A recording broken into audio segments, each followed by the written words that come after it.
Hello everyone! Isang mapagpalang araw po sa ating lahat. At bago po tayo mag-aral ng salita ng Diyos, ay samahan niyo muna po ako sa maiksing panalangin. Dakilang Diyos, ang makapangyarihan sa lahat, kami po ay lumalapit sa inyo na may papakumbaba, pinupuri ka namin, pinasasalamatan ka namin, dinadakila ka namin. At kung ano man po ang nakikita mong karumihan sa amin, Panginoon, ano man pong mga kasalanan nito, Panginoon, ay inilalapit po namin sa ito at humihingi kami ng kapatawaran. Salamat po sa patuloy na kapatawaran na ibinibigay mo sa amin. At hinihiling po namin na kami po ay samahan ng iyong banal na Espiritu sa amin pong mga pag-aaralan na iyong salita. Ito po ang aming dalangin sa pangalan ni Jesus. Amen. Sa araw pong ito, ang salita ng Diyos na akin pong ibabahagi sa inyo ay mula sa aklat ni Juan. Sa John chapter 21 verses 15 hanggang 17. Babasahin ko po ito sa Ang Salita ng Diyos version. Pagkatapos nilang mag-almusal, sinabi ni Jesus kay Simon Pedro, "Simon na anak ni Juan, mahal mo ba ako ng higit sa pagmamahal nila?" Sumagot si Pedro, "Opo, Panginoon, alam niyo po na mahal ko kayo." Sinabi ni Jesus, "Alagaan mo ang aking mga tupa." Muling sinabi ni Jesus, "Simon na anak ni Juan, mahal mo ba talaga ako?" Sumagot si Pedro, "Opo, Panginoon, alam niyo po na mahal ko kayo." Sinabi ni Jesus, "Alagaan mo ang aking mga tupa."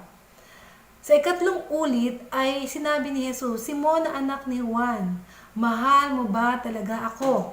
Nasaktan si Pedro dahil 3 beses na siyang tinanong kung mahal siya ni Jesus. Kaya sumagot siya, "Panginoon, alam niyo po ang lahat ng bagay. Alam niyo rin po na mahal ko kayo." Sinabi ni Jesus, "Alagaan mo ang aking mga tupa." Ang title po ng ibabahagi ko sa inyo ay papamagatan ko na "Mahal mo ba talaga ako?"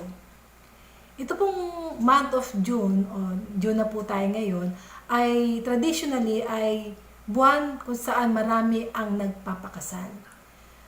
Sa kasalan po, humahantong ang mga nagmamahalan. Bago po umabot sa pagpo-propose na masasabi natin yung tanong na, "Will you marry me?" ay may tanong pang nauna dyan na, "Mahal mo ba talaga ako?" Sa John chapter 21 verse 15, kung tayo po ang tatanungin ni Jesus, "Mahal mo ba ako?" Obviously, ang isasagot natin, dahil hindi pa natin nababasa to, ay yes. Love is an action verb na hindi lang sinasabi, kundi kailangan ng action, nakikita sa gawa. Paano po ito mapapatunayan na isang lalaki or babae yung love niya sa isa't isa? Minsan sasabihin ng babae, "Baka pwedeng huwag ka nang magsigarilyo." Siyempre dahil mahal ni lalaki si babae, hindi na siya maninigarilyo. Or kahit na walang hinihingi yung babae o lalaki, pag may okasyon, bibilhan niya ng regalo yan para ipakita yung love niya. So, sa ganung paraan, ipinakikita niya na kung gaano kahalaga ang mahal niya. Pero bakit kaya 3 beses na tinanong ito ni Jesus kay Peter? Sa Matthew 4:19 po, makikita po natin dito yung plano ng Diyos sa kanya nung tinawag ang magkapatid na Pedro at Andrew at sinabi sa kanila na, "I will make you fishers of men." Maganda ang plano ni Jesus kay Peter, kaya makikita natin malaki ang ginampanan na role niya sa pagsunod, sa paglilingkod kay Jesus. At kaya lang, may issue pa siya na dapat ayusin dito po sa ating pag-aaralan. So sa verse 15, sa unang tanong na ito ni Jesus kay Pedro, "Simon na anak ni Juan, mahal mo ba ako ng higit sa pagmamahal nila?" Or sa ibang salin, "Do you love me more than this?" Sagot ni Peter, "Lord, you know that I love you." May follow-up question o sinabi si Jesus dito, "Alagaan mo ang aking mga tupa." At dito, may action na dapat gawin si Peter. Pero yung tanong na, "Do you love me more than this?"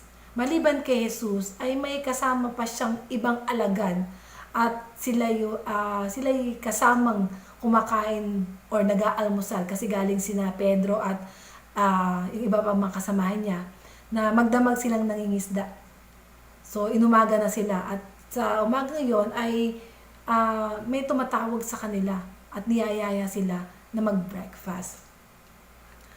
After ng denial ni Peter, ay bumalik siya sa pag-iisda at pakiramdam niya na hindi na siya worthy para maglingkod sa Lord. Kaya maaari yung more than this ay yung mga bagay na piniling gawin ni Pedro after ng denial episode niya. Tayo po, ano po yung mga more than this natin? Dahil sa mga failures natin ay nalimutan natin si God or pinagpalit natin si Lord. Do you love me more than this? Social media? Do you love me more than this? Gadgets? Or do you love more than this? Do you love me more than this work sa trabaho ko? Hindi po masama ang mga bagay na yan. Need natin yan. Pero ang masama if ito na yung mas nakakakuha ng malaking oras o atensyon ng buhay natin. Na kahit man lang ba 5 minutes ay di natin maibigay kay Lord. So okay bang sumagot ng yes? Lord, you know that I love you. So, nais ng Panginoon na may kasamang gawa ang pagmamahal natin.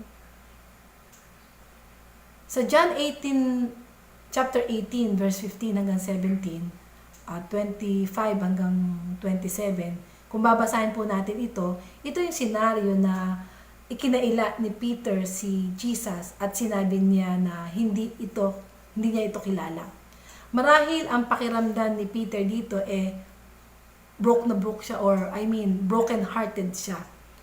Kumbaga sa mga nagpo-propose siya at tinanong niya yung kanyang pakakasalan na, will you marry me?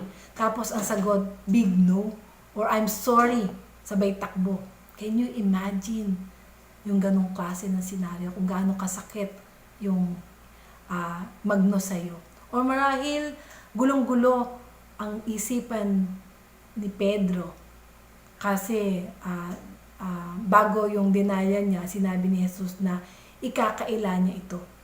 So, makikita natin sa John 13:33, 36 to 38, yung katuparan nung sinasabi ni Jesus na i-deny siya ni Peter. Sabi sa verse 33, mga anak, sandali na lang ninyo akong makakasama, hahanapin ninyo ako, pero gaya ng sinabi ko sa mga pinuno ng mga Hudyo, hindi kayo makakapunta sa pupuntahan ko. Then sa 36, nagtanong si Pedro kay Jesus, Panginoon, saan po kayo pupunta? Sumagot si Jesus, sa ngayon ay hindi ka makakasama sa pupuntahan ko, pero susunod ka rin doon balang araw. Nagtanong si Pedro, Panginoon, bakit hindi ako maaaring sumama sa inyo sa ngayon? So sa pangalawang pagkakataon, talagang makikita natin yung character ni Peter dito na yung impulsive o yung pabigla-bigla at saka yung pagiging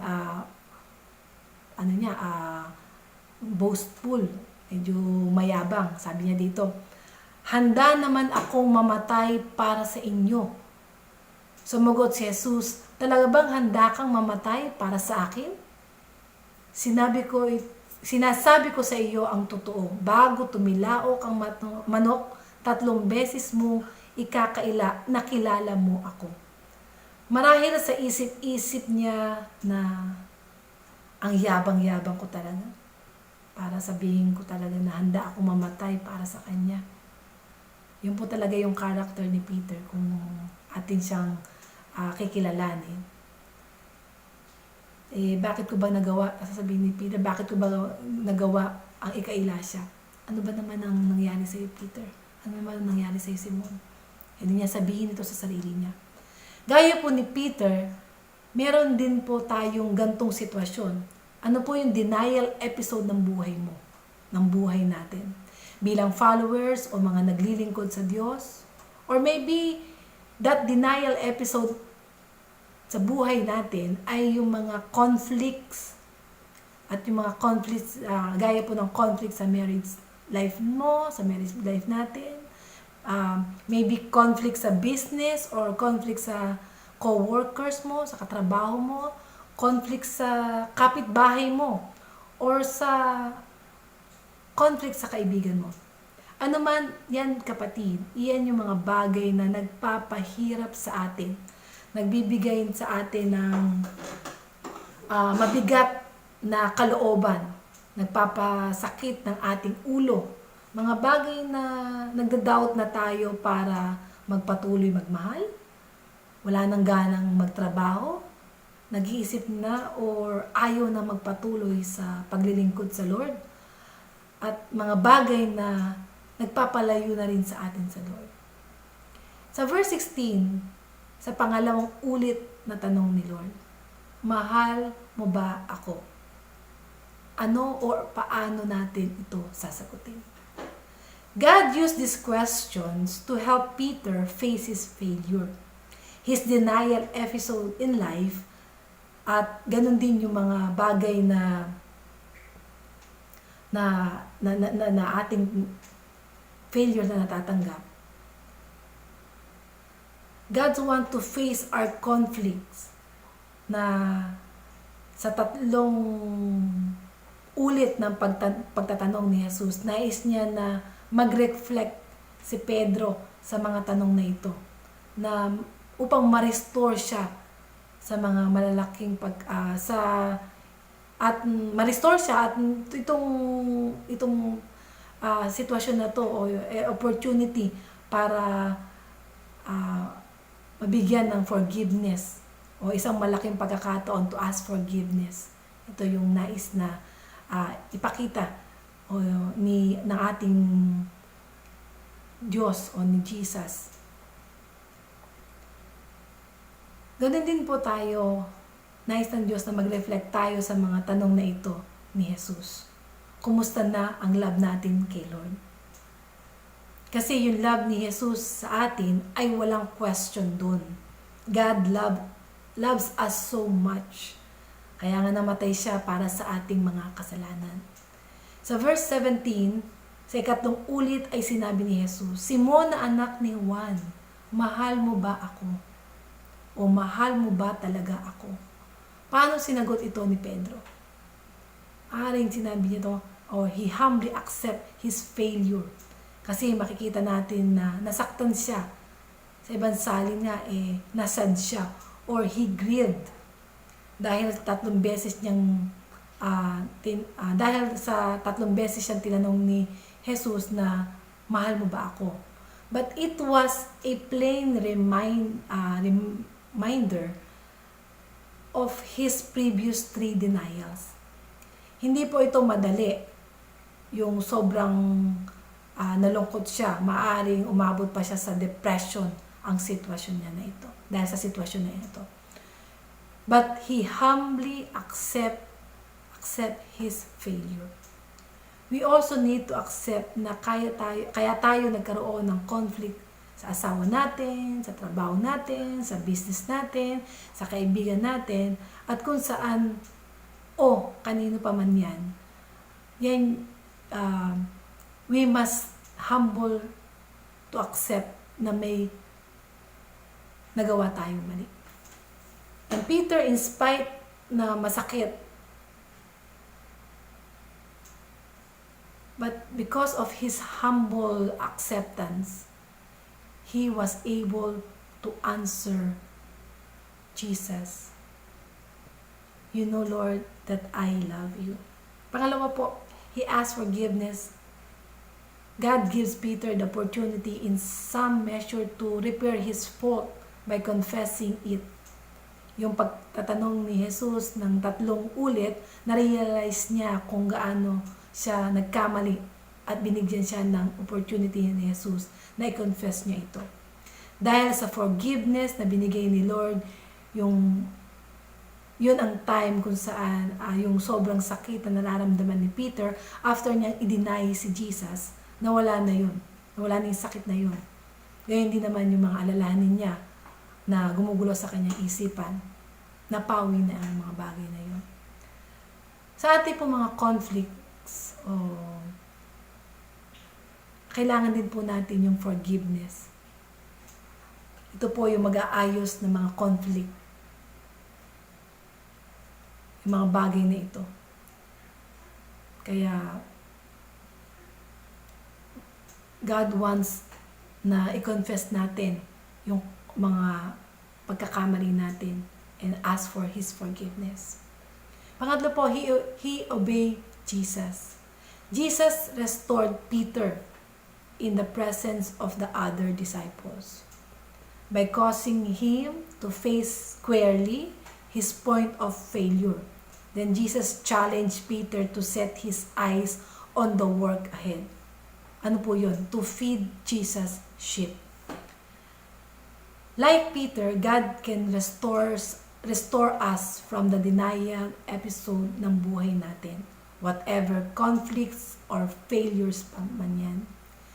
Let's be humble to accept our failures, confess our sin, and ask God's forgiveness.